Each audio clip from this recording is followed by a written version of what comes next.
बिहार की सियासत इन दिनों फिर से गर्मा गई है। एनडीए और महागठबंधन के नेताओं के बीच जो अपनापन और समझदारी दिख रही थी, वो सीट के बंटवारों की खींचतान के बीच उलझ गई है। दोनों खेमों में जो है कई दौर की बातचीत हो चुकी है, लेकिन सीट शेयरिंग को लेकर अभी फॉर्मूला जो है वो तय नहीं हो पाया है।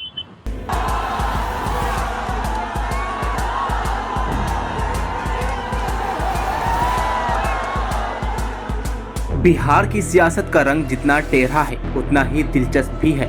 अभी कुछ ही महीने पहले लगता था कि एनडीए हो या महागठबंधन, सब कुछ एकदम फिट और तालमेल भरा है। बड़े नेता आपस में गले मिल रहे थे, छोटे दलों को भी इज्जत दी जा रही थी और सबने एक दूसरे को भरोसा दिलाया कि चुनावी लड़ाई मिलजुल कर लड़ी जाएगी। लेकिन अब हालात बदल गए हैं। जैसे जैसे विधानसभा चुनाव करीब आ रहा है, वैसे वैसे सीट बंटवारे का झगड़ा गहराता जा रहा है।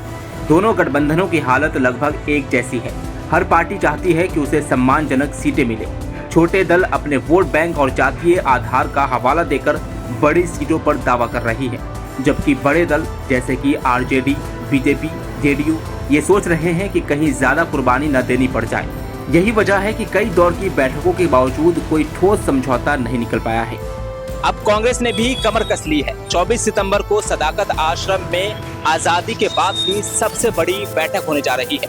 राहुल गांधी की यात्रा के बाद कांग्रेस ने 76 सीटें चिन्हित कर ली है और इन्हें क्लस्टर बनाकर चुनाव प्रभारियों के हवाले किया गया है। कांग्रेस की कोशिश साफ है, राजद और वाम दलों से सीट छीनकर ज्यादा से ज्यादा दांव अपने पाले में करना। अगर बात नहीं बनी तो कुछ जगहों पर फ्रेंडली फाइट भी हो सकती है। महागठबंधन की मुश्किलें भी कम नहीं है। कांग्रेस 70 सीटें चाहती है, माले ने 40 का दावा ठोक दिया है, वीआईपी ने तो सीधे 60 सीट मांग ली है, जबकि 2020 में वीआईपी एनडीए के साथ थी और सिर्फ 11 सीटों पर लड़ी थी। ऐसे में इनके बीच तालमेल बैठाना आसान नहीं दिख रहा है। इधर एनडीए में भी सब कुछ ठीक नहीं चल रहा।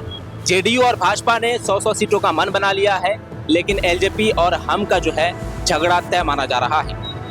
चिराग पासवान लोकसभा चुनाव की अपनी परफॉर्मेंस दिखाकर ज्यादा सीट मांग रहे हैं, जबकि मांझी भी दलित राजनीति में अपनी पकड़ छोड़ने को तैयार नहीं है। बिहार के जातिगत समीकरण में दलित वोटों की अहमियत बड़ी है। करीब 20% आबादी दलितों की है। इसमें पासवान और रविदास सबसे बड़ी तादाद में है। ऐसे में बीजेपी और जेडीयू के लिए दोनों नेताओं को साधना आसान नहीं है। चिराग पासवान का इतिहास भी एनडीए के लिए परेशानी का सबब रहा है।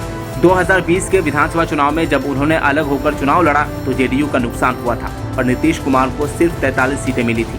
हालांकि खुद चिराग को भी फायदा नहीं हुआ, लेकिन उनके उम्मीदवारों ने एनडीए की हवा बिगाड़ दी थी। इस बार वे उसी स्ट्राइक रेट के दम पर दबाव बना रहे हैं। नीतीश कुमार की सेहत और उनकी पार्टी में अगली लाइन के नेतृत्व पर सवाल उठ रहे हैं। ऊपर से प्रशांत किशोर की सक्रियता ने माहौल और पेचीदा कर दिया है।